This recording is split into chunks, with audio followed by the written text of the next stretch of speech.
Hello, good morning. It's a beautiful Sunday morning, and my name is Samuel Olugbemide. You're listening to Newcruse 92.7 FM right here in the heart of Ikere. Well, on Friday, to our for those who listened to our program, Citizens Watch, which is a program dedicated to reviewing the performance of lawmakers, those representing Ekiti State, and to also other public officers in Ekiti State. On Friday, we had the opportunity to bring to you a report put together by the Justice Development and Peace Initiative of the Ekiti Catholic Diocese in partnership with Newcruse FM on the performance of member representing Ekiti South Federal Constituency 1 that comprises Ikere, Ise, Orun, and Ekiti South local governments. Yes, Ekiti Southwest local governments. Honorable Yemi Adaramodu, and is live with us in the studio this morning to respond to some of the issues raised and to provide clarifications where necessary. Good morning, Honorable Yemi Adaramodu. Good to have you with us in the studio. Oh, good morning, my dear brother. Thank you very much. Let's kick things off from the primary function of every lawmaker is to propose bills. Proposed bills help in the process of lawmaking, but the latest reports show that you have just one bill to your name, which is the proposal for the changing of name of the Federal University or Ekiti to the Ikere University or Ekiti. And a lot of people are wondering why we don't have more than one bill to your name. Oh, well, thank you very much. And good morning, and then good morning to everybody, especially from my own constituency, Ekiti South Federal Constituency 1. There are three major reasons why a lawmaker is elected or is given mandate to represent his people or her people. One, to make laws for the good governance of Nigeria. Secondly, to do oversight functions of the executive, especially after appropriation. Then you do oversight to monitor, to make sure that what is appropriated for is done according to the letters. Number three, to do some other things that are going to protect the interest of his constituency, especially maybe in the development of infrastructure and other issues. So those are the three major reasons. And then number one is that in the National Assembly, when you are there, so apart from initiating that bill, which my brother has just earlier said, there are other lawmaking functions that I personally have done. One, when we talk about public hearing, motion, and then giving effect to motions and so on and so forth. Personally, I, as a chairman of House Committee on Youth Development, have done more than 6 of that. In terms of moving, expediting actions on motion. Yes, not only expediting. Number one is that, like I said, when you want to raise bill, you have to raise a bill that is going to yield fruit. That is number one. And when you want to raise motion, you are going to raise motion that is going to yield fruit, because there are several millions of motions that you can just raise just for the purpose of raising motion, which I've never seen the light of the day. But the ones that always see the light of the day is when you raise a bill that is going to genuinely engender an assent from the executive, which I've done, and within the next few weeks, so that result will just come.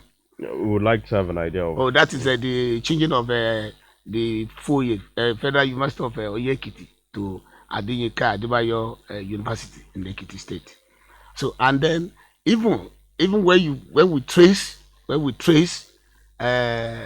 Ekiti here, when we trace the antecedent of lawmakers right even from 1999, can you tell me that there is a bill that has even been raised and that be passed into law, which is now in effect in the Ekiti State? Someone can just rise up and say, "Oh, I'm raising a bill. I want them to establish a university in my in my home village. That is just for the reason of it. Then how many of them had already been to fusion that we are now enjoying anywhere in Ekiti State or even elsewhere? So it is the executive that can say they want to establish a university or establish a college of education, and then that it can be established. So lawmakers cannot force them to go and establish a university or establish anything. No, I So don't. no, I don't I'm think only that saying what I'm people saying. What are. I'm saying essentially Yeah. is that after raising bill, then you raise bill that is going to come into fruition. That is one. And I've now said that myself that in the National Assembly, that conducting of public hearing, making sure that that after the conduct of the public hearing, that your report are heard, your report are dealt with in the National Assembly, and that your report go into fruition is another aspect of lawmaking, which many people don't know, which I've done more than 4 or 5 of them in the floor of the National Assembly, be that as it may. And then when you now talk of oversight, because like I said, so when a lawmaker is not only to get into the chambers, just stand up in the morning and just raise motion. Either the motion is considered or is not considered, then you do oversight. I said in the history of even the committee that I did, so I have done the highest number of oversight across the length and breadth of Nigeria. Okay, so what's you've made up for bill proposals with oversight? Oh yeah, That, sure, that's sure, that, sure, sure. which is And also a key part yes, of yes, and the lawmaking. public hearing, yes. Okay, all right. So let me play you something from because another part is before you. It is expected, maybe not the common practice in Nigeria, that when you propose a motion or propose a bill, you must have met with your constituents and must have asked them what they think about such action, even though the bill that you have proposed does not directly have any effect on people within your constituency. But some of the persons we interviewed said you rarely, outside of your hometown in Lawe, engage with constituents. That's very funny. That's very funny. I will say that's very funny because everybody knows. Maybe that person does not know who Yemi Adaramodu is. Maybe because there are some people, in their own closet cocoon, they just think that all politicians. Let me just use that all politicians quote and unquote. They just slam the same criticism, the same remarks on them. I am one person that everybody knows in the constituency. Today, I will still even be in Ikere. I'm having meetings even with constituents at the precinct today in Ikere, Ekiti. And anytime there's no month that I will not be in Ekiti. And once I'm in Ekiti, I'm in Ikere, which is the headquarters of my constituency. Yeah. I'll be in that my office. Even everybody around there will come and meet me. So How about this? I when I say Ikere, I'm just saying I'm just starting from Ikere. I will always be. Then in Nise, one thing is that even the Oba's palace in Nise, there's no time you can even cross check. There's no time that I will be in Nise. I will first of all get there. Because Well, wait, let me just okay. let me just conclude. I am in Nise and Ikere more than Ilawe. I am in Nise and Ikere more than Ilawe. And then there is about 2 months ago when I was in Ikere, I went to Kajola here in Ikere. I left the place around 10 p.m. They even gave me gift. I was in Abete. I was there up to 12 midnight. I was still in Ikere. They gave me gift there because every place, even because my own visitation is not even putting people together in a hall and be lecturing them. I go to them where they live. In Abete. This can be cross-checked because every place that I went to when I was campaigning, that I told them that I would do this and I would do that for them. I did all those things and I was going to them to even say thank you again. Many of them are just saying that look, this is the first time that they will see a politician who will go to office and come back to us where we live, the way it came to us when he was seeking for votes. So I'm one person that does that any day, anytime. By next week now, I will still be in this again. And whenever I'm in this, I even stay at the I stay among the people, and they will be coming to me. I will be talking, and they will be telling me their plight, even the individual plight, that I will be sorting that out. Everybody, even in Ekiti, they know me for that. Not only even in my constituency, that I'm somebody that is in town. I'm somebody that goes out to people. So it's not about maybe in Ilawe. I don't even stay in Ilawe as long as I stay in Ikere or Ise. I don't. Well, let me play you something that somebody said, one of the respondents. ẹjọ nípa ìpàdé commission máa wá sí wọn kì í wá wọn kò ṣèpàdé kankan kò sípàdé kankan tó wá ṣe ń bì. àti pé kí wọ́n bá ìlú ṣèpàdé pé kí náà lọ́tẹ̀ ìfẹ́ nílùú wọn wá rárá wọn wá. láti bí lọ́yìn pé kí náà nǹkan tó yẹ kí wọ́n ṣe fún ìlú. kò sí wọn wá ṣèpàdé kankan bí o. ó kẹ́ ẹ̀ mọ́ ń pa ìwé àwọn ọ̀ṣun. àná wọn ṣèpàdé èyí gáàjì lélẹ́yìí pálásì lẹ́ ń lọ yẹn kò sí wọn ṣèpàdé kankan. ẹ̀sà wájú gáàjì lẹ́ ń wò yìí àfihàn òjìnà síbi kò sípàdé kankan síbi ibi láti mọ̀ kò sí anybody tó wá ṣèpàdé kan bí you don't see anybody here they don't do nothing. ìyẹn Adaramodu. bẹ́ẹ̀ wọ́n tí wọ́n ṣèpàdé kan láti ibi rádà tí rádà ń bì bẹ́ẹ̀ àmọ́ náà. ẹ ó yé bí nǹkan tí ẹnìyẹn lè máa sọ ó lè máa sọ bẹ́ẹ̀ torí pé ó ní níbí ìyẹn ibi tó ń wà nìyẹn wọ́n lè máa wá ṣèpàdé ńbẹ̀ bí ó dẹ̀ lè máa ṣèpàdé kiri ẹ ó lè sọ pé níbí wípé ṣèbí kinní kan ló ń wà yìí bí ó lè bá ṣèpàdé ní gáràjì ó ní níbí oníṣèbí gáràjì lélẹ̀ níwájú ilé ọba ni ilé ọba yẹn tó bá jẹ́ ọ̀dọ̀ kábíyèsí wa ní Ìkẹrẹ àbọ̀ ọ̀dọ̀ kábíyèsí wa ní Ekiti South West ní àbọ̀ ọ̀dọ̀ kábíyèsí wa ní Ìṣẹ̀ Orun ni ẹ tiẹ̀ béèrè lọ́wọ́ kábíyèsí o bóyá ẹni tó jẹ́ Adaramodu tiẹ̀ wá rí àbí kò wá. ṣẹlẹ̀ wá mọ́ tá a bá sọ pé ká máa sọ pé a fẹ́ ṣèpàdé a fẹ́ wá béèrè ṣe mọ̀ pé tó máa sọ̀rọ̀ nípa òfin ṣíṣe òfin ṣíṣe ò kì í ṣe wípé màá kàn lọ sí ilé tó máa sọ pé òfin wo lẹ́fẹ̀ẹ́ ká tún ṣe o ìyẹn kọ́ náà pè ní òfin ṣíṣe ẹ̀yẹ ò kì í ṣe òfin ṣíṣe wọ́n lè fin torí òfin Nàìjíríà là ń ṣe kò kì í ṣe òfin local government kò dẹ̀ kì í ṣe òfin state tó bá jẹ́ pé òfin Nàìjíríà là ń ṣe tó bá jẹ́ pé òfin Nàìjíríà là ń ṣe òfin tá a gbọ́dọ̀ ṣe ó gbọ́dọ̀ jẹ́ òfin tó jẹ́ pé ó máa jẹ́ kó kárí òfin ìdí nìyẹn wípé mi ò kàn lè dédé lọ sí kí n dédé lọ sí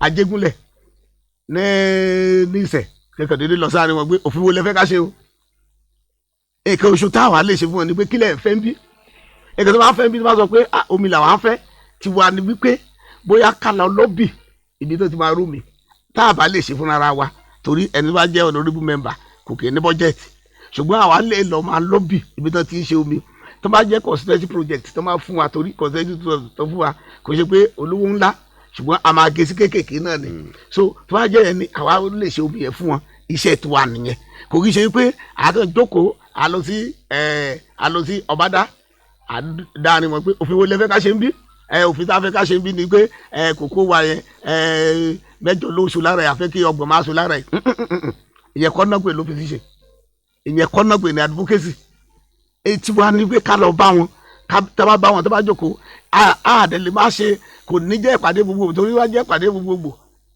gbàgbé àfẹ́ lu wákàtí mẹ́wàá bẹ́ẹ̀ torí ibo la fẹ́ kó gbogbo wọn sí láti ṣe ìpàdé gbogbo tí wọ́n ní pé ká lọ bá wọn à lọ bá wọn níbi tó ń wà àdé Ìṣẹ̀ àdé àárín ìgboro àwọn èèyàn wa à pè wọ́n ó dẹ̀ ni mo ṣe ń pe àwọn ènìyàn ṣèbó ní bá ṣe ń pe àwọn èèyàn gbà tá a fẹ́ dìbò ṣèbó ní bá ṣe ń pe wọn ṣèbó ní bá ṣe mọ nǹkan tó ń fẹ́ ṣèbí bá ṣe mọ nǹkan tó ń fẹ́ yẹn eléyìí tá à ń ṣe lọ́wọ́lọ́wọ́ tá à ń ṣe fún wọn yẹn bẹ́ẹ̀ náà la dẹ̀ ṣe máa mọ nǹkan náà tó ń fẹ́ tá a gbọ́dọ̀ ṣe tá a bá dẹ̀ ń ṣe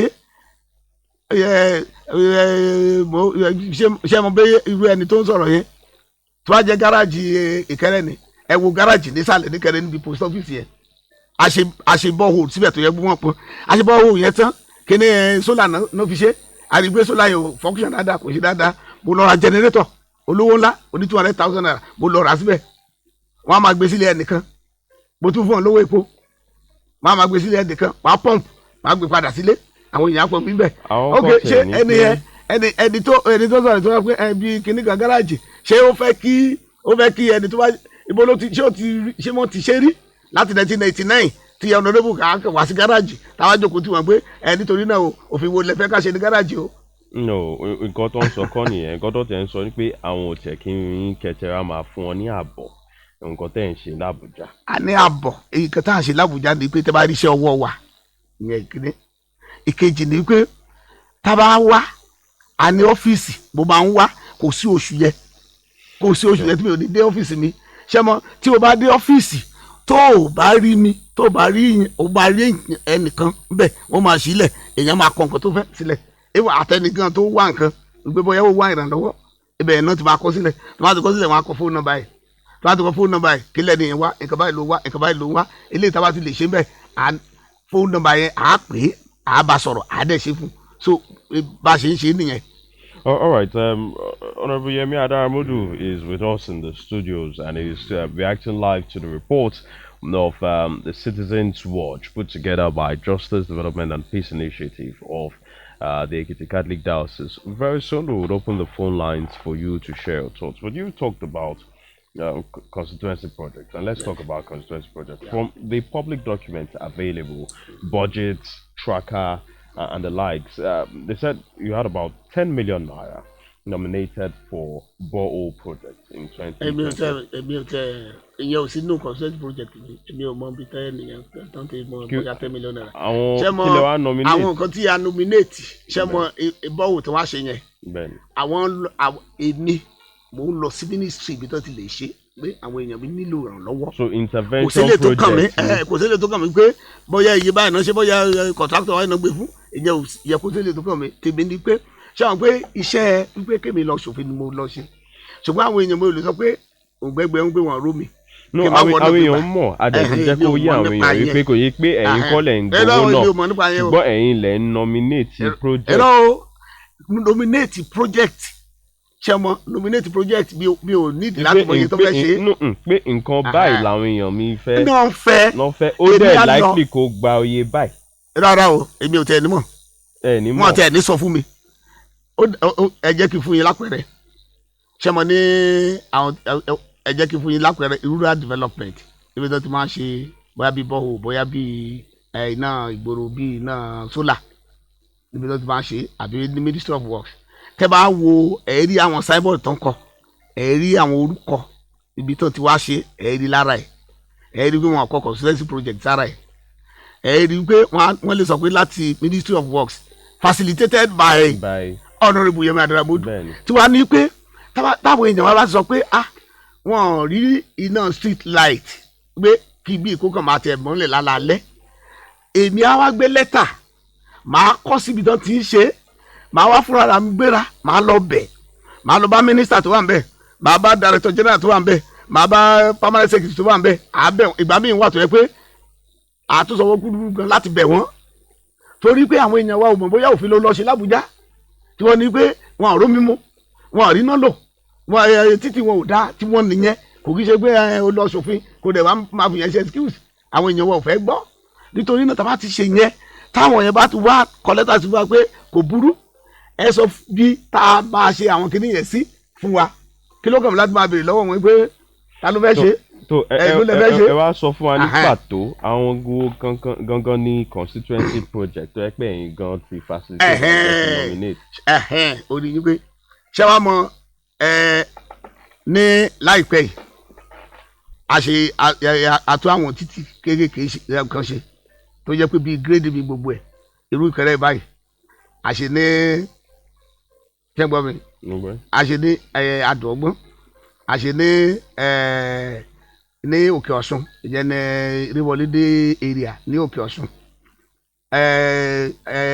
Ìṣẹ̀ tẹ́lẹ̀tẹ́lẹ̀ a ṣe Kájọlà tẹ́lẹ̀ àti ṣe Àjẹgúnlẹ̀ Ekiti South West a ṣe Ẹ̀dẹ́tẹ̀dó Òṣogbótẹ̀dó a ṣe ọ̀nà Arámọ̀kọ́ a ṣe ọ̀nà tó lọ ọ̀nà Ìlúpéjú ṣé ń gbọ́ mi àwọn constituency project wà nìyẹn.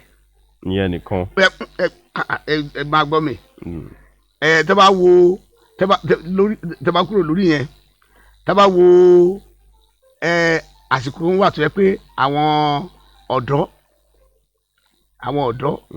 a ṣe bíi ICT training fún wọn àti fún wọn lówó bí kí wọ́n fi bẹ̀rẹ̀ àti ṣe bíi márùn-ún. bẹ́ẹ̀ ló ná fún wọn honourable. ọ̀dọ́ kọ̀ọ̀kan kò sẹ́ni ṣe mọ̀ pé ó dìpẹ́ lórí nǹkan tó bá submit ọ̀dọ́ kọ̀ọ̀kan kò sẹ́ni tó gbà kéré ju 50,000 naira. kò sẹ́ni tó gbà kéré jù àwọn tá a dẹ̀ ṣe a lè ní lẹ́ẹ̀kan ṣoṣo tá a máa ṣe lẹ́ẹ̀kan ṣoṣo ó lé ní 200 lẹ́ẹ̀kan ṣoṣo 200. ó lé ẹ̀dẹ̀ ni ẹ ti ṣe bí ẹ̀ márùn-ún mo ti ṣe ká pé bí a bí 1000. àti ṣe lẹ́yìn yẹn nígbà tá a ṣe empowerment ara constituency project wa ni empowerment tá a dẹ̀ ṣe torí àti ìṣètọ́dún yìí tẹ last year empowerment tá a dẹ̀ ṣe a lé ní èèyàn 500 deep freezer machine tó fi ránṣọ tí industrial machine wà ń bẹ machine olórí dúdú wà ń bẹ generator kò dẹ̀ kì í ṣe generator kéékèèké I better pass my neighbor àwọn nǹkan tó fi ń ṣe irun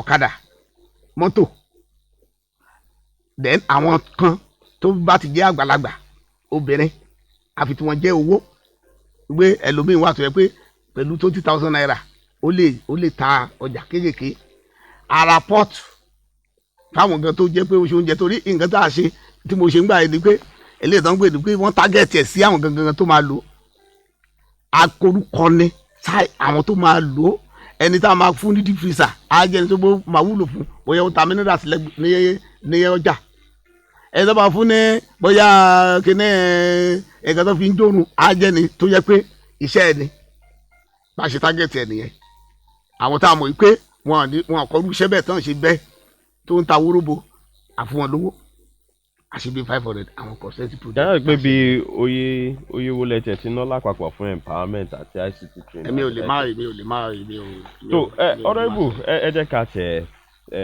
gbọ́ nǹkan tí àwọn èèyàn tẹ̀ sọ nípa àti ICT àti ICT project ní. wọ́n wá láti kìíní gbà yẹn tí wọ́n á ṣe training fún wa nípa kọ̀ǹpútà nígbà yẹn àdẹ̀jẹ̀ àǹfààní àwọn tó wá láti kìíní wọ́n dẹ̀ wá ṣe fún wa wọ́n ṣe àwọn training yẹn fún wa nígbà yẹn tó dẹ̀ yí wáyé kéèké tó dẹ̀ fún wa ní certificate nígbà yẹn. ok wọ́n ṣe computer training fún yín lọ́dún wo nìyẹn. ní last year. ok àwọn òun náà ṣe fún níbẹ̀. àwọn youth la pọ̀ síbẹ̀ tán ṣe fún lọ́pọ̀lọpọ̀ nígbà yẹn. ok ẹjọ́ ọdún wo lẹ ṣe tán ní ilé ìwé. 2006. ìyẹn nígbà tán ṣe training ọ̀hún fún wọn fún certificate ṣé wọ́n fún yín ṣé wọ́n ra nǹkan ṣé wọ́n ra computer fún yín ní àbọ̀ àwọn tẹ́ fi lè ṣiṣẹ́ àbí training nìkan náà dídí ṣe fún yín. wọ́n ṣe training yẹn wọ́n gbé àwọn kọ̀ǹpútà wá fún wa ńgbà yẹn wọ́n fi ṣe training fún wa níbẹ̀ wọ́n dẹ̀ fún wa ní certificate ńgbà yẹn. bọ́ wọn gbé fún yín lọ sílé. rárá. ok ṣé wọ́n sọ pé wọ́n sì máa kára get back sí yín ni àbí. wọ́n ní wọ́n máa padà get back. ọjọ́ mélòó lẹ fi ṣe training. training yẹn a fi ṣe lọ́jọ́ kan. ọjọ́ kan lẹ fi ṣe. bẹ́ẹ̀ni. ẹjọ́ nípa ìpàdé commission máa. tí àbúrò wa sọ yẹn àpò oríṣiríṣi training ló wà intervention training wà ṣé mo intervention irú ilé tó ń sọ yẹn àti ministry láti gbé wá. 1 day ICT training. kò tí ì sí training tó less than 2 days kò sí eléyìí tó ṣe kọjá yìí lọ́dún yìí ní December ọjọ́ mẹ́ta ló fi ṣe. ọjọ́ mẹ́ta ẹ máa gbọ́ ọjọ́ mẹ́ta ló fi ṣe ẹgbẹ́ sáà dẹ̀ máa ṣe ni pé a máa gbé káàkiri ni tó máa ti ṣe ti eléyìí ní ìṣẹ̀ ọ̀run ṣé ń gbọ́ mi ilé tó bá máa tẹ̀lé àṣẹ ní Ìkẹrẹ ilé tó bá máa tẹ̀lé àṣẹ ní Ekiti South West ṣé ẹgbọ́ mi nǹkan tó yé mi. mo gbọ́ yín honourable. ilé táwọn ṣe kọjá wọ́n fún wọn ní owó apart from certificate ìmíì wà tó yẹ pé ó lè jẹ́ iṣẹ́ ọwọ́ fáwọn obìnrin nìkan tọ́wádẹ̀ tí kúrò ṣe mọ̀ pé bọ́n ṣe ń ṣe ọṣẹ bọ́n ṣe bóyá. yes we had people that admitted that they benefited from that women empowerment project. àti lọ ṣe gan tó jẹ́ pé Adó Èkìtì mo dídí kan ti lọ ṣe tó jẹ́ center. okay but honourable a lot of people want to know what was the modality for picking some of the beneficiaries. okay modality lele modality tá a máa lò ní ṣe mọ̀ pé ní constituency wa tó jẹ́ local government mẹ́tẹ̀ẹ̀ta ìkíní ọ̀nà mẹ́ta la máa fi ń ṣe ní modality tá a fi máa mú àwọn tó jẹ́ pé tí àfẹ́ kó wá jàǹfààní yẹn ìkíní àti sọ mo dẹ̀ ti sọ ọ̀dọ́ láàrin àwọn ọ̀dọ́ wa o tó bá ti ní nǹkan ṣe tó jẹ́ pé tí wọ́n ti jáde skul tí wọ́n ṣe kinní kan tó dẹ̀ nílò ìrànlọ́wọ́ ẹ máa forúkọ yín sílẹ̀ ní ọ́fíìsì mi àwọn orúkọ wọn àwọn kan wà bẹ́ẹ̀ kọ́ọ̀sì tó ṣe tó nígbà tó jáde ó wà bẹ́ẹ̀ ìyẹn ìkíní. èkejì èmi náà ní pátì tó ti jáde mo lè sọ pé tábà irú Ìkẹrẹ báyìí mo kàn fẹ́ fi ṣe àpẹẹrẹ ni o mo fẹ́ fi ṣe àpẹẹrẹ káwọn pé mo fẹ́ mú èèyàn mẹ́wàá ní wọ́ọ̀dù kọ̀ọ̀kan wọ́ọ̀dù mọ́kànlá ló dé wà ní Ìkẹrẹ ajẹ́ ó yẹ kó jẹ́ 110 mẹ́wàá lé lọ́gọ́rùn-ún àbí ó yẹ kó jẹ́ mo lè sọ pé pátì mi ò èmú èèyàn méjì àkùbẹ́jọ ẹ̀yin ọ̀dọ́ tẹ̀tí mo lùkọ́ lẹ̀ káwa èèyàn mẹ́ta àkù márùn àbí àwa wò ó ṣe ń gbọ́ mi àwa wò ó wípé àwọn unions torí unions wà àwa wo àwọn unions ẹjọ ẹ fún wa ní èèyàn kan ẹ fún wa lé èèyàn kan bí fún wa lé èèyàn kan bí tẹ́ bá ti mú èèyàn mẹ́ta sílẹ̀ wà bí èèyàn méjì o ẹ yẹ kó obìnrin kan wà ń bẹ̀ o bá a ṣe máa ń mú wọn nìyẹn torí pé ṣé kò ní ṣe pé akẹ́dẹ̀ẹ́dẹ́ dúró sáàrin títì pé ọ̀yá ẹni tó bá ti ń kọjá ẹ máa korúkọ ẹ̀. torí nǹkan táwọn èèyàn ń sọ ni pé àwọn ọmọ pátì nìkan ló ń jẹ gbádùn ẹ jẹ́ kí n play nǹkan táwọn kan ń sọ báyìí. táwọn kan bá sọ nígbà tó ní kọ́ lọ pín máṣíìnì tí pa tẹ́lẹ̀ àwọn adviser Adaramodu náà pa ó gba máṣíìnì bàjáàjì ó gbà àwọn fúnra lọ́gbọ̀n kan fún wọn ò fún ọmọ ẹgbẹ́ rárá àwọn aráàlú àwọn fúnra àwọn tó ń súnmọ́ náà àwọn lọ́pẹ́ fún. mi ò gbọ́n nǹkan nípa ìrònúgà tí àwọn ọ̀dọ́ o mo dáhùn pé ìrònúgà tó ṣe àwọn ọmọ ẹgbẹ́ àǹfààní ló ń jà fún ara wọn nígbà tó bá ní kán pín nǹkan fún àwọn tó pé ṣáàmánu pẹ̀lú àwọn àǹfààní lójókòó tó ń pín lára wọn bẹ́ẹ̀ sáà ló kan tó ń pín nǹkan fún ọmọ ẹgbẹ́ tó ń jóra kún àǹfààní lọ́gbà nǹkan tó ń dẹ̀ pín nǹkan wọn sáà ló kan tó ń pín nǹkan fún àǹfààní lọ́gbà nǹkan tó ń dẹ̀ pín fúnra wọn fara lù nǹkan kan àwọn ẹgbẹ́ fúnra wọn lọ́pìn nǹkan fún nígbà tí sáà wọn gba jẹnẹrétọ̀ ṣe kó rí bẹ́ẹ̀ fọmọ sáà tó kúrò ń bẹ́ẹ̀ ó gba jẹnẹrétọ̀ náà kò dẹ̀ kó rí bẹ́ẹ̀ sáàmà ìlú sáàmà local government ìṣẹ̀ tó kúrò ń bẹ́ẹ̀ ó gba jẹnẹrétọ̀ bẹ́ẹ̀ ló gba jẹnẹrétọ̀ Adaramodu bẹ́ẹ̀ ni tó dẹ̀ kó rí bẹ́ẹ̀. so ìyẹn ni pé tí èèyàn bá ń ṣe ọmọ ẹgbẹ́ ó ṣe ṣe kán má ṣe. wọn kàn tẹ̀lé fún rárá ọmọ ẹgbẹ́ ọgàn ọdún tó tún lójà tó fún ọmọ ẹgbẹ́ àwọn tiwọn àwọn ìsùn tó tún àwọn ọlọ́pìn fúnra wọn empowerment tó ṣe bẹ́ẹ̀ rí empowerment tó rúdìmí ṣe báyìí tó ṣe ládó gbogbo ìpàtà lọ́pẹ́ àwọn ẹgbẹ́ ló pin fún tẹ̀wọ́ dé làárù lẹ́gbàá ń bẹ̀ ṣùgbọ́n mi tẹ̀wọ́ báyìí jẹ́rẹ́ fíríjì tó ń lò olújùmí ló gbé fún báwọn ilé ya. àmọ́ nípa bọ́ ilé ìta wà ní eré àbẹ̀ náà ni mò ń gbé ní ọ̀dọ̀ jàǹbì nípa bọ́ ilé ìtàn ṣe síbí láti Ìbàdàn ṣáà ti parí ẹ̀ báyìí a lè sọ pé àlójú oṣù kan tí ò ti ṣẹ́ mọ́ báyìí. tó ti ṣẹ́ mọ́ ṣé bọ́ ò wọ́n ní kò ṣiṣẹ́. kò ṣe mọ́ sí láti gbà ó ní ọmọ. àìsàn sẹ̀tẹ́mbà báyìí. September ó ti ṣiṣẹ́ mi. àti ó ti pẹ́ díẹ̀ nìyẹn náà ó sì ṣiṣẹ́ lọ́któbà. òṣìṣẹ́ October wo ṣó ṣiṣẹ́ ní October fọ́gá. jíjẹ́ kọ́ ṣiṣẹ́ ni pé ṣiṣẹ́ kọ́ ṣiṣẹ́ ni pé ọlẹ́kẹ̀ sí omi o. ìyá fún mi pọ́ǹpù ẹ̀ jẹnẹrétọ̀ pọ́ǹpù ẹ̀. ọmọ yẹn pọ́ǹpù ẹ̀ jọ̀ọ́ gẹ́gẹ́gẹ́gẹ́ pọ́ǹpù rẹ̀ hàn. ìjọ ọlọ́mi ń tán ti gbà ẹ́ lódò. kò jẹ́ padà wá mọ́ láti bẹ̀rẹ̀ láti pọ́ǹpù ẹ̀. wọ́n pẹ ẹ̀gìnì àti wá ṣe ó wá sí ibẹ̀ lánàá. ṣèbẹ̀jìnà tẹ̀bí lánàá ó wá sí ibẹ̀ lánàá. kí ló wá sọ nígbà tó wá. ṣe ẹgbẹ́ wọn làǹtajà bíbá àmọ́ nípa omi títí wa. tó ẹ̀rọ mi ò ń lò mú báyìí. bọ̀ ṣe pé ọdún tó kọjá náà sì ṣe é náà. bẹ́ẹ̀ ṣó ṣiṣẹ́ dáadáa. ìyẹn wéèsì tó wéèsì ń gbà yẹn gan. ló fi ṣẹ́ mọ́ ẹ̀. ṣé oṣù méjì tó fi ṣiṣẹ́. gbogbo ọ̀rọ̀ tó fi ṣiṣẹ́ kò ju oṣù méje àbọ̀ ṣá. orí ó ń wéèsì ń gbà yẹn gan tó yẹ pé gbogbo bíi tàbá jòkó síbi omi ń ta sí wa lára gan ń gbà yẹn. ìgbà tó yẹ pé ṣe ló yẹ kó máa pa omi yẹn understand tómi bá ti kú òun fún ara ẹ̀. ilé tí mo tún lè sọ pé mo gbọ́ sí ń gbà yẹn ní September period yẹn náà èmi kan tún attend kan gbà yẹn ní Paris terrace wa ń bì pẹ́ ṣe wọ́n kọ́ abọ́n ṣe ń ṣe ọṣẹ àti àwọn ọṣẹ ìfọṣọ ọṣẹ ìwẹ̀ wọ́n ṣàkóso àwọn gbà yẹn 3 days program ni wọ́n fún wa ní certificate obìnrin wà ń bẹ ọkùnrin wà ń bẹ ọ̀dọ́ wà ń bẹ àgbàlagbà náà tó wà ń bẹ. òkè wọ́n kọ́ yín dáadáa. wọ́n kọ́ dáadáa. so lẹ́yìn tó kọ́ yín tán. wọ́n fún wa ní certificate. lẹ́yìn náà ńkọ́. wọ́n gba nọ́mbà àwọn ṣáà ni wọ́n á pè wá láti gbà yẹn pé anything panel tí wọ́n ṣàfẹ́ fún wa pé tá a lè fi lọ́ọ́ máa fi bẹ̀rẹ̀ iṣẹ́ yẹn láti gbà yẹn náà àti ìrìn outcome látọ̀dọ̀ wọn. ok wọ́n kọ́ yín wọ́n fún yín certificate then wọ́n máa get back sí láti fún yín náà nǹkan tí wọ́n máa nílò bọ̀ wọ́n tí ì dọ́dọ̀ yín láti gbà yín. àwọn ṣe ẹlẹ́wọ̀n ọ̀rẹ́ tẹjọ ṣe náà. àní mo ní àwọn ẹ̀ta. ṣé kìí ṣe pé bá ń ti pọ̀ àwọn ọ̀rẹ́ yín tí wọ́n pè yín. wọ́n ti pè wá pé a máa ń sọ̀rọ̀. kò sẹ́ni tán pè gbogbo yín. kò sí àtàn ìpè. ṣé gbọ́ bá ń ti pẹ́ anybody ní Ìkẹrẹ ń bí. kò tí ì sí ọ̀rẹ́ mi tó wà ní Ìkẹrẹ bí tán ìpè wọ́n sí pé wọ́n. tí wọ́n pọ̀ wọ́n sí empowerment ni. wọ́n ti pọ̀ wọ́n. gbàlejò lẹ ṣe empowerment ni. September period náà ni. September lẹ ṣe lágbà wọn ti pè wọ́n ti pè wá.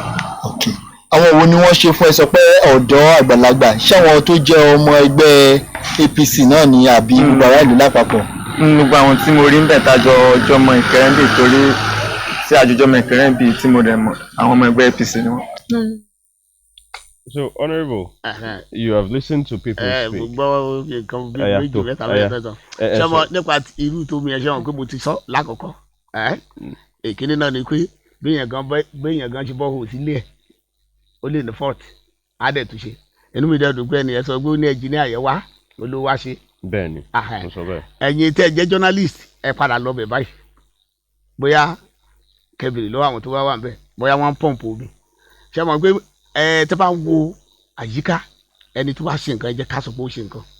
Gbogbo omi tán ṣe tán ti ń ṣe èwo ló ṣiṣẹ́. Lẹ́yìn nìkan kọ́. Ẹ ṣe àmọ́ ẹ mọ̀ gbé mi nìkan kọ́ èwo ló ṣiṣẹ́ ṣùgbọ́n ìjẹ́ àwọn yẹn padà lọ́bẹ̀ àwọn tó ṣe láti ra jẹnẹrétọ̀ fún wọn èmi fúnra mi mo mú owó ara mi mo ra jẹnẹrétọ̀ sí jẹnẹrétọ̀ yẹn ó wà tó àdè lè ra jẹnẹrétọ̀ ká gbé jẹnẹrétọ̀ sáà ní títì kò lè wúlò wákàtí kan gbà tán ti gbé lọ àgbè sílẹ̀ ẹnìkan náà ni ẹ tó bá dẹ̀ gbé sílẹ̀ òun náà ló máa jáde tá gbé jẹnẹrétọ̀ jáde tá pọ́ǹpù tó bá dẹ̀ ti pọ́ǹpù láàárọ̀ àgbè jẹnẹrétọ̀ padà sílé wọn á dẹ̀ pọ̀ mi torí táǹkì tó wà lórí ẹ̀ bíi mẹ́rin ni ó yẹ ó tó lò fún dídí ọjọ́ yẹn ó tún di ọjọ́ kejì owó tán fi repo sí jẹnẹrétọ̀ yẹn ṣé ọwọ́ àwọn èèyàn wa náà ti ń gbà ní rárá ṣèbí èmi náà ló tún máa múlẹ̀ ṣé wọ́n rí ibo náà ti rírú ẹ̀ ibo náà ti rẹ́ ẹni tó ṣe kò sẹ́ni tó ṣe èmi nìkan mo mọ̀ tí mo ṣe wípé àṣẹ omi torí sólà ló yẹ kán fi sí tó yẹ pé wọn ní níìdì wọn ní nílò láti wípé kán máa tó bá fi iná ìgboro sí ta ló máa sanwó nẹ́pà ẹ̀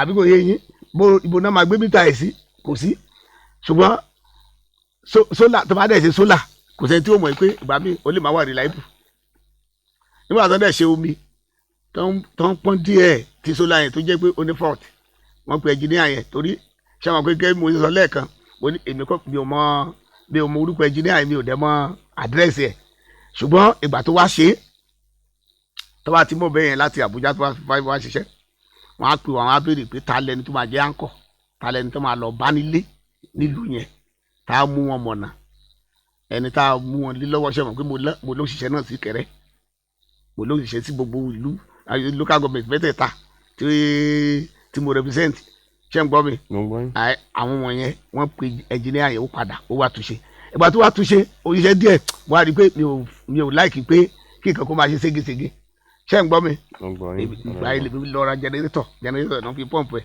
ẹ̀yin tẹ́ jẹ́ journalist ẹ̀yin fúnra ara yín tẹ́ béèrè question káàkiri ẹ̀ padà lọ́bẹ̀. a ti lọ́bẹ̀ ní ìbẹ̀rẹ̀ oṣù yìí so ká ní ká tẹ̀sọ́ pé bẹ́ẹ̀ ọ̀sẹ̀ tó kọjá àbí ọ̀sẹ̀ tó ṣẹ̀ tán. bí ọ̀sẹ̀ méjì sẹ́yìn báyìí ni jẹnẹrétọ̀ yẹn dúró tí mo rà a máa padà lọ́bẹ̀ ṣáà máa gbọ́ ìyẹn bẹ́ẹ̀ ṣẹ́ni wàá mọ̀ ti ọ̀rọ̀ à ń ṣe àkọ́yàn níṣẹ́ ọwọ́ ṣe mọ̀ nígbà míì àkọ́yàn níṣẹ́ ọwọ́ ṣe mọ̀ pé ọ̀nà méjì tó dá sí di pé tó bá train ẹ̀ ṣòye tó bá train ẹ̀ kò sí gbogbo àwọn nǹkan tó lè fi ṣiṣẹ́ yẹn ṣòye ẹ̀ kò túmọ̀ sí wípé gbogbo ẹ̀ náà máa kó lé ẹ lọ́wọ́ tó wà lọ bẹ̀rẹ̀ tó fi ṣòye yín so ìgbà tí àwọn tó dẹ̀ wá ṣe training yẹn tó wá wọ́n fún wọn ní bí owó tó máa fún wọn ó ṣeé ṣe kó tó ṣe startup ó ṣeé ṣe kó má tó ṣe startup torí pé èmi ò kì í ṣe ìjọba aládàáni lèmi mi ò kì í ṣe ìjọba ibi tí ọwọ́ mi bá ti ká mọ́ náà ni tó máa wo àwọn lára àwọn bọ́ọ̀wù gan tó yẹ pé tá a ṣe nírú Ìkẹrẹ eléyìí mo ṣe sí ọbẹ̀ kájọlà eléyìí mo ṣe sí àbẹ́tẹ̀ owó àpàdà mo fi ṣe tẹ bá rí lè rí signboard wípé mínísítì kan ló wá ṣe lẹ́yìn ìgbà tí mo ṣe bọ́ọ̀wù yẹn tán mo tún ra jẹnẹrétọ̀ fún wọn síbẹ̀ jẹnẹrétọ̀ yẹn wọ́n á gbé sílé bóyá ṣé a máa nù community development màá hand over fún kánsẹ́lọ̀ tí wàá ti wà ń bẹ́ẹ̀ pé bóyá 2,000 naira ló lè múlẹ̀ fowó epo bòmí wà sọ pé àwọn fúnra wọn ló mú nǹkan wọn lẹ̀ so nǹkan tí èmi bí mo ṣe káàkiri local government mẹ́tẹ̀ẹ̀ta nìyẹn tó yẹ pé owó ara mi fúnra ara mi kò kì í ṣe ilé ò kì í ṣe pé bóyá mo lọ bẹ ministry kan kó wá ṣe bóyá constituency kìíní kan ló fi ṣe tó yẹ pé owó ara mi mo fi ṣe so bí mi ṣe ti tèmi nìyẹn mo dẹ̀ máa ń sọ wípé ṣèbí wọn ní àríṣe làríkà bàbá rẹ̀ gbogbo láti 1999 láti ń ṣe kìíní kan dárúkọ borehole mẹ́ta níkẹrẹ tó yẹ pé honourable member kan ló wá ṣe rí àbẹ̀kan dárúkọ títì kan níkẹrẹ tó yẹ pé honourable member kan ló wá ṣe rí ṣẹ́dẹ̀ wàá mọ eléyìí tá à ń sọ yìí eléyìí gan tá à ń sọ borehole à ń ṣe sukuru à ń ṣe health center láì sọ yẹn eléyìí tá à ń pè ní intervention gan lọ́wọ́ ìgbà tí bíríìjì Ajolagun tó já mo lọ bẹ̀ ẹ lọ sí Ajolagun kẹ́ lọ bẹ̀ lọ́wọ́ mo lọ bẹ̀ mo lọ bá wọn bẹ̀ pé bíríìjì temporary bridge tó ṣe èmi ló lówó ẹ̀ tó ń lo bẹ̀ kí ìjọba tó wá ṣe bíríìjì tó so Ìkòyí mọ́ ọ̀bẹ̀ tó so mọ́ Adùnọgbọ́n nígbà tí wọ́n ṣe counterpart kìíní ẹ̀ èmi ló mówó lẹ̀ gbogbo àtẹ̀léyàn tó pé ó sọ bẹ́ẹ̀. tí mo ṣe èmi ló ṣe ìgbà tí transformer tó ní problem ní Òkè Ọ̀ṣun tó ń da owó ẹ̀ oníyẹ owó tí mo gbé lẹ̀ ìgbà tó ṣẹlẹ̀ ní Kájọlà ní Kẹrẹmí transformer tó ń da owó ẹ̀ oníyẹ tí mo gbé lẹ̀ so tá a máa oríṣiríṣi bẹ́ẹ̀ ṣóye yín tá ò bá pariwo kiri ẹni tí ẹ lè rẹ lómìn ṣe àwọn pé ìgboro Kẹrẹ èèyàn tó ń gbé Kẹrẹ ó lé ní 20,000 wọ́n lè rẹ lómìn tẹ́ lè pè kó sọ pé òwò tẹ ẹ̀gbọ́n nígbà ẹnìkan gan jẹ́ Adaramodu ó pọ́sibú torí ẹni tẹ́ bá pè ní inú mi dẹ̀ dùn pé gbogbo àwọn tẹ́ béèrè ọ̀rọ̀ lọ́wọ́ wọn yẹn many of them ló ń jẹ́rìí sí pé lóòótọ́ ni o wọ́n wá ṣe kìíní báyìí o ṣùgbọ́n kò kàn wá o lóòótọ́ ni o wọ́n ṣe nǹkan báyìí o àwọn ọmọ APC náà ṣe ló jàǹfààní ẹ̀jọ̀ lóòótọ́ ni o ṣé mo ẹ máa wo ẹni tó sọ̀rọ̀ ní ìṣẹ̀yẹn ó ní ìgbà tó ń gbé generator gbé former chairman ó gba generator ó ṣe kìíní kan brother mi tó wá fẹ́ ṣe empowerment ṣé wọ́n ṣe empowerment wípé olójú ẹni tó lè jàǹfààní ni nígbà tí wọ́n bá kó nǹkan bíi 100 tó dẹ̀ jù bẹ́ẹ̀ lọ sí Ìṣẹ́ ṣé àwọn 100 ṣé àwọn tó ṣe former chairman ni gbogbo wọn máa jẹ́ ni ẹni tí ó bá ti kàn ẹni náà tó bá kàn á máa sọ pé ó níbẹ̀ nìyẹn ṣe jẹ́ náà ni bá nìyẹn ṣe rí nìyẹn ṣẹ́dẹ̀ mọ́ à ń pín nǹkan gẹ́gẹ́ bí ẹ ṣe sọ lẹ́ẹ̀kan tẹ́ bèrè pé kéde bòdátì táyà nìkan ní bóyá àwọn ọmọ ẹgbẹ́ APC ẹni tó sọ̀rọ̀ lẹ́ẹ̀kan yẹn pé wọ́n lọ pín nǹkan ní Adó ṣé Adó jẹ́ South Central District ni àwọn gbogbo iye eléyìí tí mò ń pè ládó ṣèbí eléyìí tó mọ̀ nìyẹn ṣé Adó jẹ́ Central District tí mo bá pín nǹkan ládó mi ò lè rẹ́kọ̀n pẹ̀lú ẹ̀ pé mo pín òní báyìí bí mo ṣe ń lọ sí bí mo sọ pé mo ní ìpàdé ní Prince and Princess lónìí oníkan mo fẹ́ lọ ṣe mbẹ́ mo promise University of Education ní this tricycle pé wọ́n máa fi kó àwọn ọmọ school láti gate dénú kẹ́ni méjèèjì ni mo kó lọ́bẹ̀ lónìí àtàwọn kan tó jẹ́ pé mo sọ pé màá ṣe nǹkan fún wọn òun mo máa lọ ṣe lónìí àwọn mélòó ló ti ṣe ní constituency. But Honourable, let's specifically talk about what the 1, 2, 3 persons that have spoken have said. They said the majority of the beneficiaries are from my are from your party. And from my party. I've told you how we pick people that will benefit. Which contradicts the initial breakdown you gave the idea that we have a minority from your party, but they are saying a majority. When you say it depends on the person that is talking. Look, it depends on a member of your party who admitted. No, it's not. Ikere, no, he said majority of the members in Ikere were from APC that attended that empowerment training. It's not bad because it is not only one empowerment training. Nobody is saying it is bad. So they are from Ikere. Even if they are from Apga, they are from Ikere. The ordinary citizens who are not members of the APC are. You don't understand what I'm saying. Now, what I'm saying is this: when we have done more than 3, more than 4. Are you listening to me, my brother? Yes, I'm listening. We have done more than 3 and more than 4 of such. So if there is anybody, because it is the people that you know that you will account for, those people. And again, my party, I use its platform to contest. They campaign for me, either house to house. And generally, definitely, there's no way that preponderance of beneficiaries will not come from there. There's no way. And they are bona fide members of the community and of my constituency. That is one. Then number two, the other people. Hello? Yes. The other people that will benefit, the only way of generating them, because a party is a platform. I'm not going to write to PDP and I'm not going to write any letter to APGA that please give me your members. I will not. So there's my party is a platform that you can get some people. Now, and I've told you that other platforms that like unions, those are ways that I get other beneficiaries, unions, student bodies, and so on and so forth.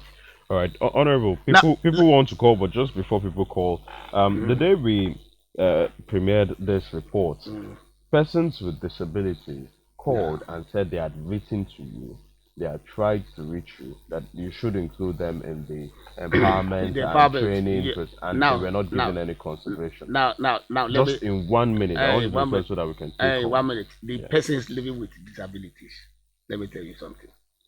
Like this Christmas, they wrote to me, the first time that I heard from them, because I pick all calls, they called me that they needed some things, which I did for them. That is me. Then two, even during my empowerment, I gave wishes.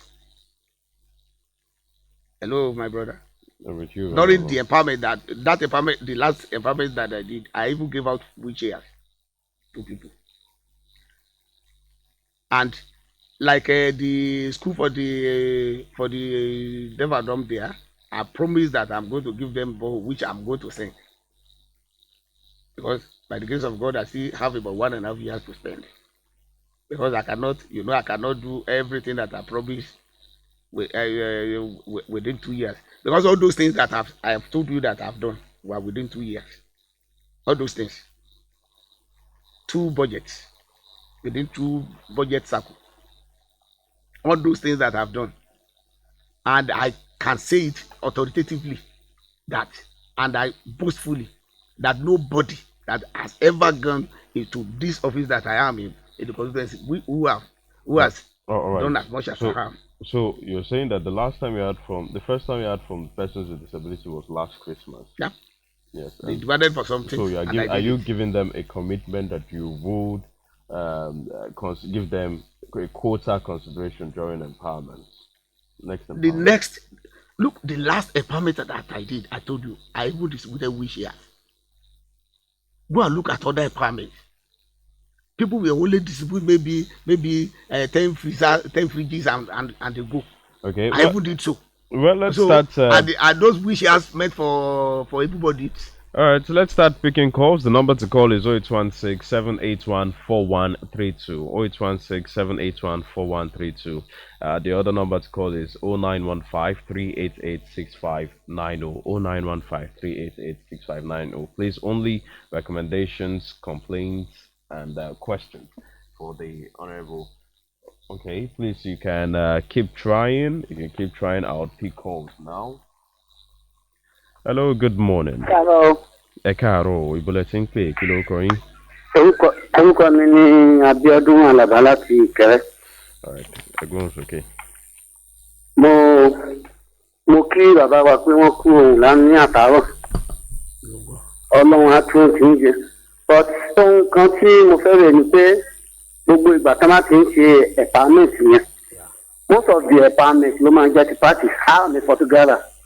Mo notice kìíní kan nínú àwọn olóṣèlú bàbá wa ti ń gbìyànjú but tí wọ́n ti ń ṣe empowerment wọn gbogbo àwọn ọmọ pàtì wọn máa sábà pè á ní photographer but tó bá ti tó tàn ìgbà òṣèlú yẹn wọ́n wá sínú meeting wọ́n ní pé nǹkan báyìí máa ń ṣe fún wa o gómìnà tí gómìnà láìsí wa oṣù gbà ó ṣàwò but látà tí election bá ti tún lọ kò sí nǹkan kan tí a rí láti first regime báyìí láti second regime báyìí kò sẹ́ni tẹ̀ta rí àtúntò wà nínú òṣèlú mi báyìí. Ẹ ṣé sà, ẹ ṣé ọ̀gá mi. ẹ jẹ́ kí ṣe ní ìdáhùn kékeré sí ọ̀rọ̀ tí ẹ sọ yẹn sà ṣé àwọn pé ẹni photographer nìyẹn báyìí hello ṣé ẹ gbọ́ mi sà ok wọ́n ní photographer ni wọ́n gẹ́gẹ́ bí nǹkan tó sọ yẹn ṣé àwọn pé èmi mi ò kì í ṣàjẹ́ tí wọ́n máa pe photographer kan wà bí kan tó yẹ pé ó nílò ìrànlọ́wọ́ láì ṣe pé ó wá síwájú olóyè kí ní constituency office bẹ́ẹ̀ lọ bẹ̀ kẹ́kọ̀ọ́ note sílẹ̀ I am so person living in so place in Ikere Ekiti Orun Ekiti or wherever tó bá jẹ́ constituency mi nǹkan báyìí mo fẹ́ nǹkan báyìí mo fẹ́ ìyẹn lè bí máa target ṣẹlẹ̀ wọn pé irú wípé wọ́n ṣe campaign ìwé wọn á ṣe báyìí wọn á ṣe kíní kan gẹ́gẹ́ bí nǹkan tí mo sọ gbogbo àwọn ibi tí mo lọ tí mo bá wọn sọ̀rọ̀ ìwé màá ṣe nǹkan báyìí nígbà tí mo ṣe campaign almost everywhere mo ti dé ìgbà mo ṣe campaign mo lọ Ajolagun mo sọ fún wọn wọ́n sọ̀rọ̀ wípé bíríìjì wọn ní kò dáa ó já wọ́n ní kí n bá wọn bá gómìnà náà sọ̀rọ̀ wípé kán lè ṣèrànlọ́wọ́ àbá gómìnà sọ̀rọ̀ wọ́n ṣe bíríìjì yẹn lọ́wọ́ báyìí kán tó ṣe bíríìjì yẹn èwúrà mi wá síbẹ̀ makeshift bridge tó ń lò láti máa cross kọjá kán lọ bèrè lọ́wọ́ wọn èbí ló mówó ẹ lẹ̀ gbogbo àwọn ibi tèmi lọ ní tèmi o èmi Yemi Adaramodu o àtẹni tí mo lọ bá nílé àwọn tí mo lọ gbogbo wọn mo ń yà ní kọ̀ọ̀kan òní báyìí ó wà lára ẹ máa jẹ́ kí n dáhùn ní. Hello. Good morning, please speak louder. Mo ń gbọ́. Okay, Itaya, please go ahead. Good morning, my brother.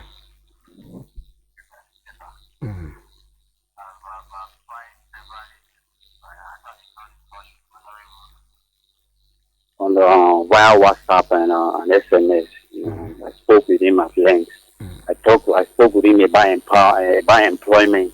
Okay. What he told me, his answer he gave me was very, very justifiable at that time. We're just coming out of the COVID. There was this recession. There was no job opportunity. Yeah. But he said, but he said he was going to embark on some empowerment. He actually told me, we tried to say this online anyway. He actually told me to send my candidate that time, but he hasn't got back to me. Is that the user that sent a candidate? Yeah. I actually sent my OAU, I sent my certificate to you, I sent my results to you, everything to you about job.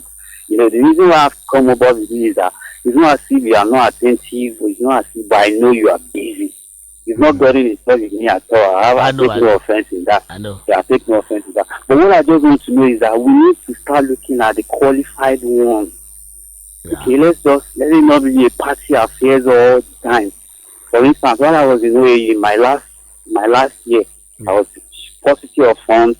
Then Senator Judu, all credit to him, he came up with this idea of initiative of Babafemi Ojude for leadership and development. He gave us scholarship, laptops, amount of money. That was why I was able to carry on my project, and I had been in my project. That pushed me to the grade I had. That is the opportunity. Let me answer that. I take the advice. Consider the qualified. I take that advice, considering people. All right, now let me tell you something, my brother. Job placement is not an easy thing. Honorable, please, I'd just like you to hold your thoughts while we take one more question. So okay, yeah, then we'll answer together. Okay. Yes. Hello. Hello, good morning. Hello, Honorable. Hey, ẹ ṣé jàre. Ẹ kú ojúmọ́ sá, orúkọ mi ni bàbá nìyẹn, mò ń pẹ́ láti Adó-Èkìtì. Ìpẹ́ tí bá fẹ́ ní pé kọ́dúnkẹ́ tẹ́ ẹ máa ṣe ni pé ẹ máa ṣe àwọn project tí ẹ pé gbogbo àwọn èèyàn tó máa rí. Tí o ṣe pé bí àwọn nǹkan ló bá benefit project yẹn. Most of the things àwọn èèyàn máa ń dín ní àwọn èèyàn. Níwò tó bá tẹ̀ ṣe kan fún wa níwọ̀n ṣe náà ni. Bẹ̀ tó bá ṣe nǹkan tẹ́ pé tí gbogbo ìlú everybody bá máa yọ̀ kí àwọn ọ̀pọ̀ ìlú báyìí lóṣù wà fún báyìí lóṣù báyìí. So bá wọn ṣe kan private shop ṣe pé ṣe ṣe àwọn ọ̀dọ́ kan tó ń ṣe ẹgbẹ́ ọkọ̀ ní tókè ẹgbẹ́ ọkọ̀ tí ẹ máa ṣe tí mo lù tó máa fẹ́ lẹ́sìn ní ìṣẹ́ máa ṣe. Bàbá nìyẹn ṣe ló sọ̀rọ̀. ẹjọ kẹlísìn o. All right, Honorable, you can go ahead. Ṣé mo kí n mú látẹ̀yìn? Bẹ́ẹ̀ni. Kí n mú látẹ̀yìn gẹ́gẹ́ bí bàbá nìyẹn ṣe sọ látàdó wípé ká máa ṣe àwọn nǹkan tó yẹ pé tó ṣe fojú rí. Ṣé mo pé láti ẹ̀ẹ̀kan mo sọ àwọn ọ̀rọ̀ kan mo ní àṣẹ bọ́ọ̀hù ní Ìkẹrẹ báyìí bọ́ọ̀hù mẹ́ta láti ṣe ìjẹ́ ò ṣe é fojú rí mo ní ìgbà kan tó ń fẹ́ ṣe bridge gan àṣẹ makeshift bridge ṣé kò ṣe é fojú rí ìgbà tá a ṣe ọ̀nà ní Òkè Ọ̀ṣun ní ìrìnwọlédè area ṣé kò ṣe é fojú rí ìgbà tá a lọ sí Adó Ọgbọ́n tá a lọ báwọn tún títì wọn ṣé kò ṣe é fojú rí àwọn kan tó ṣe é fojú rí ní gbogbo yẹn empowerment tá a sọ kò possible láti empower gbogbo èèyàn ní time kan náà ìyẹn ò ṣeé ṣe ìyẹn náà ó ṣe é fojú rí a ṣe àwọn nǹkan tó ṣe é fojú rí Ìkẹrẹ nìyẹn o tábàrò Èkìtì South West wọ́n ti àti Ìṣẹ̀ Ọ̀run school wà tó yẹ pé tá a ṣe láti bẹ̀rẹ̀ 12 classroom tá a ṣe láti bẹ̀rẹ̀ tí òkè pé a ṣe renovation ṣé kò ṣe é fojú rí a ṣe hall ní Èkìtì South West tá a parí ẹ̀ ṣé kò ṣe é fojú rí a ṣe iná ìgboro ní Ìkẹrẹ báyìí tá a máa wo Kájọlà a ṣe iná ìgboro síbẹ̀ tá a máa wo Olúbìlú farm area a ṣe iná ìgboro síbẹ̀ tá a máa wo Gèlè Àrókùn a ṣe iná ìgboro síbẹ̀ tá a máa wo lọ síbi ààfin a ṣe iná ìgboro síbẹ̀ tá a máa wo ní University of Education wa iná ìgboro tó wà ń bẹ èmi ló ṣe ṣé àwọn wọ̀nyẹn ò ṣe é fojú rí ó ṣe é fojú rí ẹni tó bá lóun ò rí yẹn then ó mọ̀ pé téèyàn bá fọ́jú gan àṣà ní fílẹ̀ ìyẹn bẹ́ẹ̀ then nípa ti àbúrò mi tó sọ̀rọ̀ lẹ́ẹ̀kan nípa iṣẹ́ ṣe mọ iṣẹ́ rírí fún yàn lóòótọ́ ìdí nìyẹn tí a fi ń ṣe training fáwọn ọ̀dọ́ pé kẹ́mọ ilé ṣùgbọ́n ní ẹnu ìgbà tí èmi débẹ̀ yìí o torí mo jẹ́ ìkan lára àwọn tó wà ní committee Nigerian Army ó di ọmọ constituency wa kò dẹ̀ gẹ́gẹ́ ọmọ party mi kò ní sọ ọmọ party wa 12 tó máa gbà sí Nigerian Army ẹlòmíì wọ́n rí ọmọ kan Adébáyọ̀ ní Ìṣẹ̀ bí o tẹ̀ mọ́ rí ó send message sí mi pé òun gba fọ́ọ̀bù Navy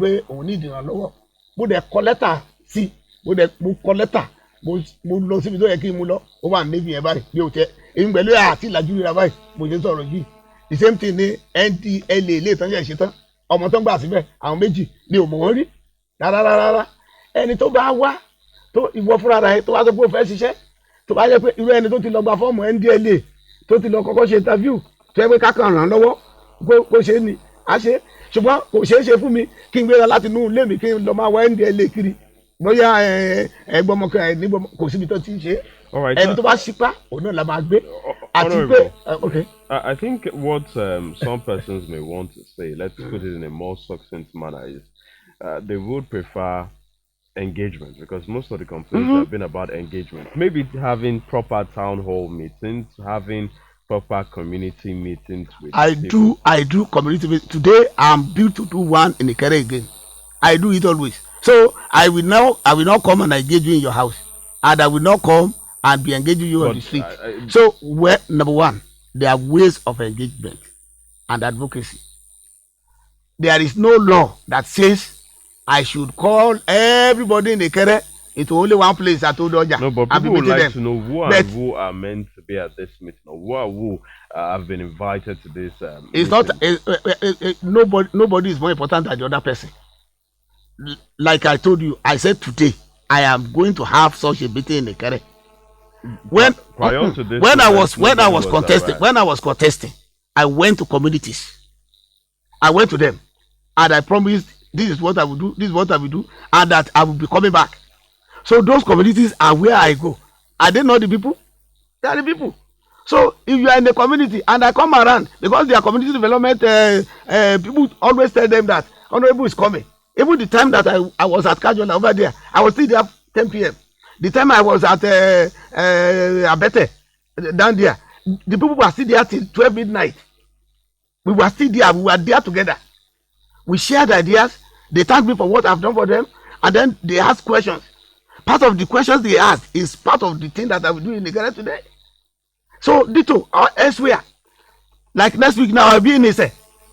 So when I get there, I first of all meet the Oba. So whenever, because there's no way I will come to your town and I will not meet you. So I will meet them, then I sit down. Then there is much of the things that even our people need. They are even initiated by the Obas. Okay, like in the Barodo. Even today, go to Barodo. I've just finished a toilet and the borehole there. and then even the gate of the palace. I did all those things now. So look, I engage people that I know my people and I know where to meet them.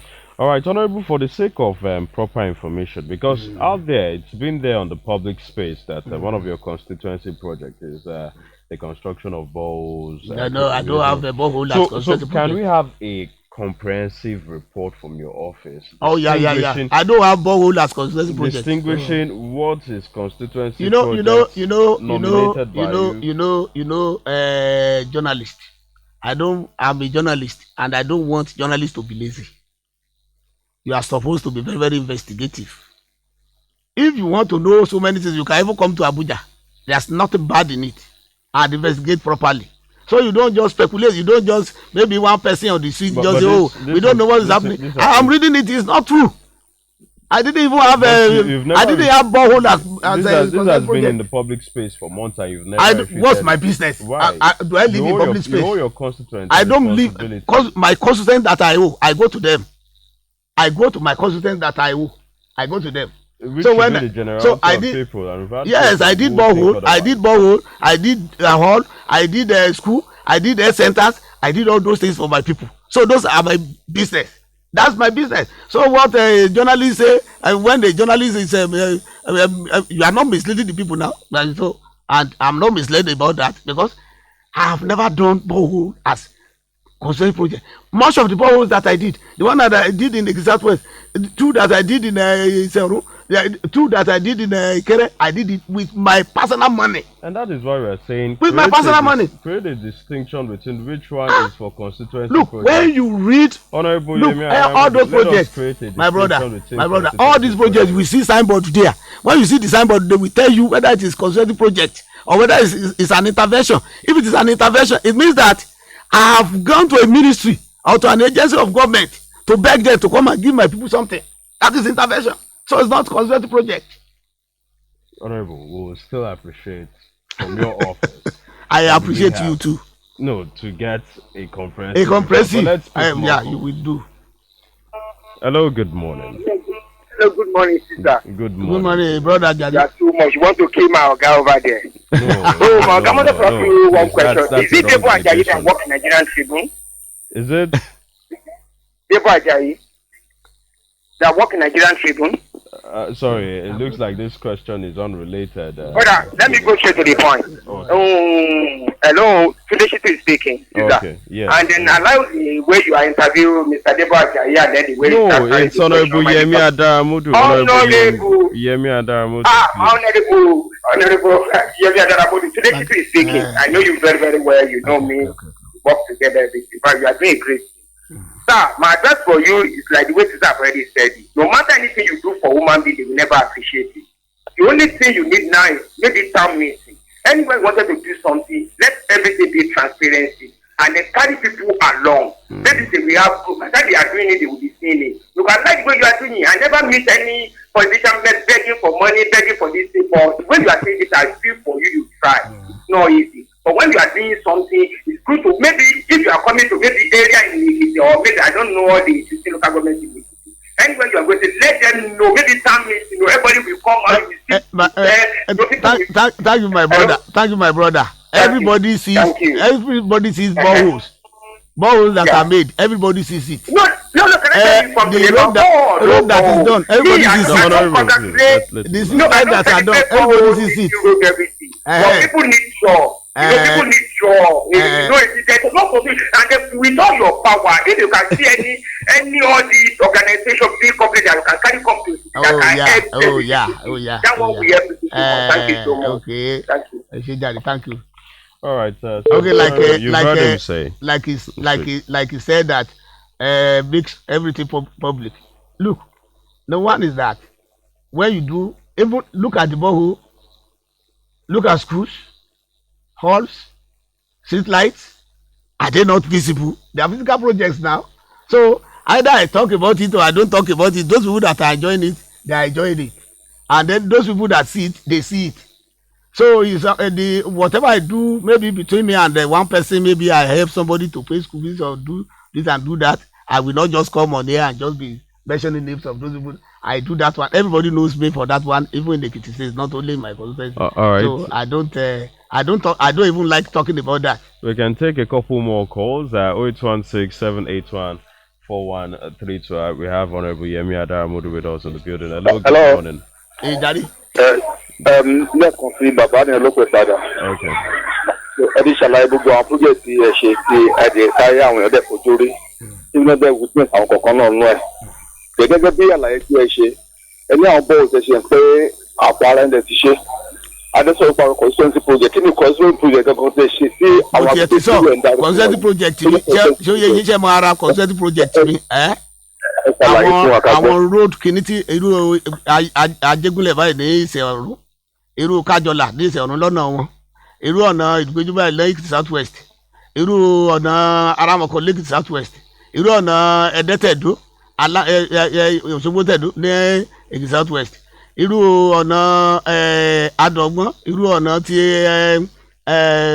Ìrèmọ̀lédé ní Òkè Ọ̀ṣun constituency project ni wọ́n yẹn ṣé ẹ gbọ́ mi sà tẹ́ bá wo ẹ̀rí àwọn centers kan ní Ekiti South West constituency project ni ṣé ẹ gbọ́ mi sà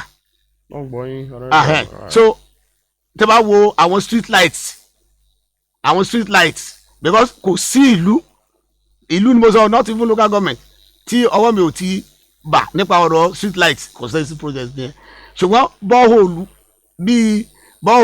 bíi mẹ́ta ló wà irú major borehole ìkan wà ní Ìkẹrẹ ìkan wà ní Ìṣẹ̀ọ̀run ìkan wà ní Ekiti South West even pẹ̀lú toilet ní ti Ìgbàrà Odò ní ti Ọ̀run ní ti Ìlàwẹ̀ àwọn wọ̀nyẹn wọ́n ní toilet àwọn wọ̀nyẹn ṣẹ́mọ constituency project dé ṣùgbọ́n tá a bá sọ̀rọ̀ nípa àwọn borehole kan dá dúró irú ilé tó wà ní Ìkẹrẹ ní Odò Ọjà ní ẹgbẹ́ post office ìyẹn intervention ni ìkan wà ní Ekiti South West intervention ni ìkan wà ní Ìṣẹ̀ọ̀run ní civic center intervention ni intervention làwọn wọ̀nyẹn some of the training táwọn ń ṣe yẹ intervention ni àti ṣe training tó bí ti tàwọn ọ̀dọ́ àti ṣe tó 5 lẹ́nu gbàgbọ́ débẹ̀ táwọn obìnrin àgbàlagbà àti obìnrin ọ̀dọ́ àti ṣe tó 3 lẹ́nu gbàgbọ́ débẹ̀ àwọn intervention wọ̀nyẹn tí ò kì í ṣe constituency programs tó jẹ́ intervention those are the things tá a ti ṣe tó dẹ̀ ṣe fojú rí tẹ́ bá wo town hall tó wà ní Ìlàyé today ara constituency project tẹ́ bá débẹ̀ kẹ́ lọ wò kẹ́ estimate yẹ. So bó ṣe bí kìíní yẹn ṣe rí lọ́tọ̀ọ̀tọ̀ nìyẹn ṣùgbọ́n ṣe wá mọ boreholes eléyìí tí mo ṣe ní Ọbẹ̀ níkẹrẹ eléyìí tí mo ṣe ní Àbẹ́tẹ̀ níkẹrẹ eléyìí tí mo ṣe lọ́wọ́ ní Odòsẹ̀ tí mo ṣe ní Ekiti South West ní Òkèlóyè all those ones were done with my own personal money. All right, let's speak. Because constituency project ò lè cover gbogbo ẹ̀. Intervention ò lè cover gbogbo ẹ̀. Hello, good morning. Good morning. Yeah, I'm Charles from Ikere. All right, Charles, please make it quick. Let me begin by greeting our honorable. Thank you, sir. And commending you for your good effort. Thank you, sir. But please, I want to ask, because I discovered that during the campaign, you visited persons with disability, and please will be nice, yeah, I've said it. I've not heard anything as regards persons with disability. Okay, let me say it now. When I visited their home, I promised them, hello? When I visited their home, I promised them a borehole, which I'm going to do. Because by the grace of God, I still have about 1.5 years to spend.